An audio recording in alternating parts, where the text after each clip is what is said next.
നമ്മുടെ സുവർണ ജൂബിലിയുടെ നിറവിലെ സഖ്യുവിനെ എന്നോട് ചോദിക്കുന്ന ചോദ്യം,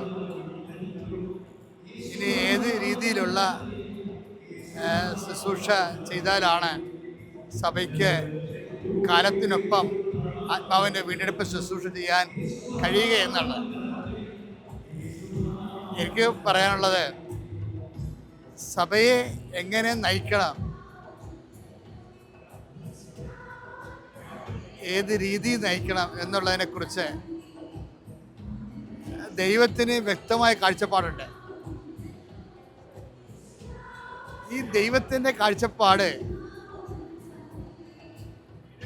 ഷെയർ ചെയ്ത് കിട്ടുക മാത്രമേ ജെന്യുവിനായിട്ടുള്ള സുവിശേഷ വേലയിലേക്ക് നമ്മളെ നയിക്കത്തുള്ളൂ.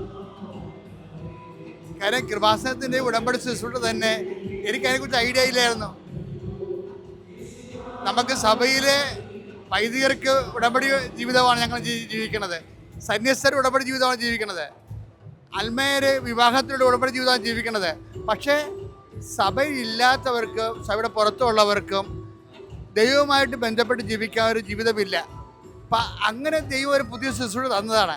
പക്ഷേ അതിൻ്റെ പേരിൽ ആ ശുശ്രൂഷ തരുമ്പോൾ അതിനു വേണ്ടിയുള്ളൊരു ആത്മഭാരം, നെഹെമ്യായുടെ പുസ്തകത്തൊക്കെ പറയുന്ന പോലെ കർത്താവിൻ്റെ ദേവാലയം തകർന്ന് കിടക്കുന്നു എന്ന് കാണുമ്പോഴേ, കർത്താവിൻ്റെ ആലയവും തകർന്ന് കിടക്കുന്നു പറയുമ്പോൾ നെഹെമ്യായ്ക്ക് ഉണ്ടാകുന്ന ഒരു ആത്മഭാരമുണ്ട്. നെഹെമ്യ 1:9 അതുണ്ട്. അതുപോലെ ആത്മഭാരം സഭയെക്കുറിച്ച് ആർക്കുണ്ടാകുന്നു, അവരിലൂടെ സഭയെ ദൈവം നയിക്കും. അല്ല നമ്മൾ ബുദ്ധിപരമായിട്ട് എവിടെയെങ്കിലും ഇരുന്നുകൊണ്ട് ഇന്ന കാര്യങ്ങളാണ് ഇവിടുത്തെ പ്രശ്നം, അതുകൊണ്ട് ഇന്ന രീതിയിലാണ് അതിനെ പ്രതിരോധിക്കേണ്ടതെന്ന് പറയുന്നത് മാനുഷികവും അക്കാദമികവുമാണ്. മറിച്ച് അഭിഷേകപരവും അതേസമയം തന്നെ പരിശുദ്ധ അമ്മയുടെ മധ്യസ്ഥ അപേക്ഷിച്ചുകൊണ്ട് അപ്പോസ്തലന്മാരുടെ കൂട്ടായ്മയോട് ചേർന്ന് നിന്നുകൊണ്ട് ദൈവം തന്നെ നമുക്ക് ഏത് കാലഘട്ടത്തെയും നമുക്കറിയാം. ഒരു കാര്യം നമുക്ക് മനസ്സിലാക്കണം, സെന്റ് സൂനദോസിൻ്റെ കാലം പ്രൊട്ടസ്റ്റന്റ് വിപ്ലവത്തിൻ്റെ കാലമാണ്. ആ കാലത്ത് ആണ് ഏറ്റവും വലിയ വിപ്ലവങ്ങൾ, സുവിശേഷ മുന്നേറ്റങ്ങൾ നടത്തിയത്, പല രാജ്യങ്ങൾ കണ്ടുപിടിച്ചത്, പല രാജ്യങ്ങൾ സുവിശേഷ വേല നടത്തിയത്, ഇന്ത്യയിൽ പോലും റീവാഞ്ചലേഷൻ നടത്തിയത്. അപ്പം ഏത് പ്രക്ഷുബ്ധമായ കാലഘട്ടങ്ങളിലും അതിനെ നയിക്കുന്നതിന് പരിശുദ്ധാത്മാവിന് പ്രത്യേകമായ കാഴ്ചപ്പാടുകളുണ്ട്. അത് ഏറ്റെടുത്ത് നടത്താൻ വേണ്ടി യേശുക്രിസ്തുവിൻ്റെ പീഡാനുഭവങ്ങളോട് ഐക്യദാർഢ്യം പുലർത്തുന്ന അതേ രീതിയിൽ തന്നെ ഒരു ദൈവികമായ ലക്ഷ്യമായിട്ട് എടുത്തുകൊണ്ട് പോകുന്ന ഒരു തലമുറ രൂപപ്പെട്ട് വന്നാൽ അത് ഏറ്റവും കൂടുതൽ വരേണ്ട സെമിനാരികളിലാണ്. പക്ഷേ സെമിനാരികളിൽ പോലും ഇന്ന് മിഷൻ്റെ ഒരു ഓറിയൻറ്റേഷൻ, മോട്ടിവേഷൻ കിട്ടുന്നുണ്ടോ എന്നുള്ളത് സെമിനാരിൽ നടത്തുന്നവർ ആത്മശോധന ചെയ്യേണ്ട കാര്യമാണ്. കാര്യം ഏറ്റവും വലിയ മിഷണറികളെ കർത്താവിന് വേണ്ടി വാർത്തെടുക്കുന്ന സ്ഥലങ്ങളിൽ എങ്ങനെ മിഷൻ എല്ലാം, അതും ശരി ഇതും ശരി, ആ ദൈവം ശരി ഈ ദൈവം ശരി, ആ ഈശോവും ശരി ഈ ഈശോവും ശരി, ആ മതവും ശരി ഈ മതവും ശരി, ആകെപ്പാടൊരു കൺഫ്യൂഷനായിട്ട് പുറത്തോട്ടിറങ്ങുമ്പോൾ നമുക്ക് ഒരു ഓറിയൻറ്റേഷൻ ഇല്ല. യേശുക്രിസ്തുവിന് വേണ്ടി ജീവിക്കാൻ വേണ്ടിയുള്ള why should I B A missionary സാധനം പുതിയ തലമുറക്ക് അറിയാൻ പാടാണ്. അതുകൊണ്ട് ആരെയും മോട്ടിവേഷൻ ഉണ്ടാകണം, ആദ്യം ഓറിയൻറ്റേഷൻ ഉണ്ടാകണം. അതിനേക്കാൾ ഉപരി പ്രാർത്ഥിക്കുന്ന ഒരു സഭയ്ക്ക് മാത്രമേ ദൈവത്തിൻ്റെ പദ്ധതികൾ ഏറ്റെടുക്കുവാനും നടപ്പിൽ വരുത്താനും പറ്റത്തുള്ളൂ. Thank you. മകളെ, വലിയ സന്തോഷത്തോടും വലിയ സ്നേഹത്തോടും കൂടിയിട്ടാണ് ഞാൻ നിങ്ങളുടെ മുമ്പിൽ നിൽക്കുന്നത്. ഡിവൈൻ ധ്യാനമന്ദിരത്തിൽ നടക്കുന്ന കരിസ്മാറ്റിക് ജൂബിലിയുടെ ഈ പുണ്യമായ ദിനത്തിൽ അടുത്ത കാലഘട്ടങ്ങളിൽ എങ്ങനെയുള്ളതായി തീരണം നമ്മുടെ സുവിശേഷ പ്രഘോഷണം എന്നുള്ളതാണ് എനിക്ക് നിങ്ങളോട് പറയാനായിട്ടുള്ളത്. ശൈശവത്തിൽ തന്നെ ദൈവത്തിൻ്റെ വചനം പഠിച്ചാൽ വാർദ്ധക്യത്തിലും ഫലം ചൂടി നിൽക്കും.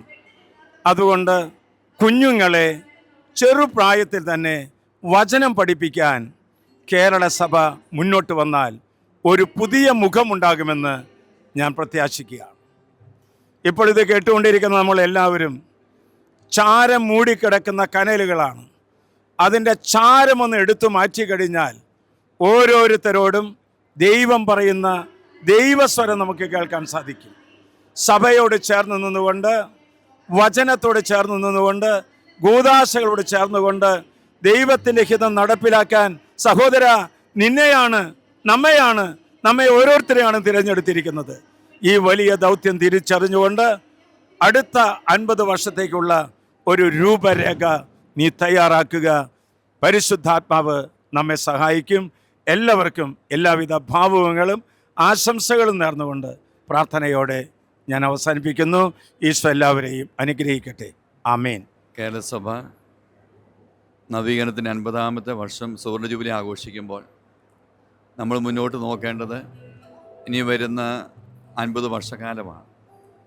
ഇനി വരുന്ന 50 വർഷക്കാലം കേരളസഭയിൽ നവീകരണ ശുശ്രൂഷ വളർന്ന് പന്തലിക്കാൻ വേണ്ടി നമ്മൾ എന്ത് ചെയ്യണമെന്ന് ചിന്തിക്കുമ്പോൾ നമ്മൾ ഇന്ന് നൽകിക്കൊണ്ടിരിക്കുന്ന കുട്ടികൾക്ക് വേണ്ടിയുള്ള ക്രിസ്ത്യൻ ധ്യാനം അത് വലിയൊരു അനോയിൻറ്റിങ്, ഒരു അഭിഷേകമായി മാറിയാൽ ഈ വളർന്നു വരുന്ന തലമുറയാണ് ഭാവിയിൽ നല്ല വൈദികർ, സമർപ്പിതർ, ആത്മീയ ശുശ്രൂഷകർ നല്ല നല്ല ഉദ്യോഗ മേഖലകളിലേക്കും അതോടൊപ്പം തന്നെ കുടുംബജീവിതത്തിലേക്കും പ്രവേശിക്കുക. കുഞ്ഞുങ്ങളിൽ പരിശുദ്ധാത്മാവിൻ്റെ ഒരു അനോയിൻറ്റിങ്, ഒരു അഭിഷേകം വെളിപ്പെട്ട് കഴിഞ്ഞാൽ നവീകരണത്തിൻ്റെ ഇനി ഭാവി 50 വർഷക്കാലം, അത് കഴിഞ്ഞുള്ള വർഷക്കാലവും വലിയ അനുഗ്രഹത്തിൻ്റെ അഭിഷേകത്തിൻ്റെ ഒരു കാലഘട്ടമായിരിക്കും. അത് കുഞ്ഞുങ്ങളിലേക്ക് പന്തക്കുസ്ത പടർന്ന് പന്തലിക്കാൻ വേണ്ടി നമുക്ക് ആഗ്രഹിക്കാം, അതിനോട് പ്രാർത്ഥിക്കാം. ഇന്ന് കേരളസഭ ഏറെ സന്തോഷിക്കുകയാണ്. ഈ ക്രിസ്ത്യൻ ധ്യാനത്തിലൂടെ, നവീകരണ ശുശ്രൂഷയിലൂടെ വൈദിക സമർപ്പിതരായ അനേക ആയിരങ്ങളുണ്ട്, ആത്മീയ ശുശ്രൂഷകരായ അനേക ആയിരങ്ങളുണ്ട്. സഭയുടെ നിലനിൽപ്പ് എന്ന് പറയുക പരിശുദ്ധാത്മാവിൻ്റെ അഭിഷേകത്തിലൂടെയാണ്. അത് കുഞ്ഞുങ്ങളിലൂടെ, പുതിയൊരു അനോയിൻറ്റിങ്ങിലൂടെ ഇനിയും വളരട്ടെ നമുക്ക് ഒരുമിച്ച് പ്രാർത്ഥിക്കാം. എല്ലാവർക്കും സുവർണ്ണ ജൂബിലിയുടെ മംഗളങ്ങൾ നേരുന്നു. കാലം മാറി, കാലത്തിൻ്റെ അടയാളങ്ങൾ വായിച്ചറിഞ്ഞ് സുവിശേഷവൽക്കരണം നടത്തിയാൽ മാത്രമേ വിജയിക്കൂ എന്ന് ഞാൻ വിശ്വസിക്കുന്നത്. പഴയ രീതിയാണ്, ഒരാൾ പ്രസംഗിക്കുന്നു ബാക്കിയുള്ളവരെയും കേട്ടിരിക്കുന്നു. ഇന്ന് പല മനുഷ്യരുടെയും ചെവി വർക്ക് ചെയ്യുന്നില്ല, കണ്ടാണ് അവർ പഠിക്കുന്നത്. നമ്മുടെ ഫ്രാൻസിസ് പറഞ്ഞിട്ടുണ്ട്, എപ്പോഴും പ്രസംഗിക്കുക, പക്ഷെ ആവശ്യം വന്നാൽ മാത്രം വചനം, വാക്കുകൾ ഉപയോഗിക്കുക എന്നുള്ളത്. ജീവിതമാണ് കൂടുതൽ പ്രധാനപ്പെട്ടത്. സ്നേഹം തന്നെയായ ഈശോ, കാരുണ്യം തന്നെയായ ഈശോയെ ജീവിതം കൊണ്ടും വാക്കുകൾ കൊണ്ടും പ്രവൃത്തികൾ കൊണ്ടും കാണിച്ചു കൊടുത്താൽ മാത്രമേ വിജയിക്കുകയുള്ളൂ എന്ന് ഞാൻ വിശ്വസിക്കുന്നു. ഈശോ കാണിച്ചെന്ന് എല്ലാവരും ദൈവത്തെ കയറി പിതാവേ എന്ന് വിളിക്കണം. ഇപ്പോൾ എല്ലാവരും സഹോദരങ്ങളാണെന്നുള്ള തിരിച്ചറിവ് സ്വന്തമാക്കാം. എവിടെ വിഭജനം ഉണ്ടാകുന്നോ അവിടെ യുദ്ധമുണ്ടാകും. അത് സാത്താൻ്റെ പ്രവർത്തനം ഞാൻ വിശ്വസിക്കുന്നു.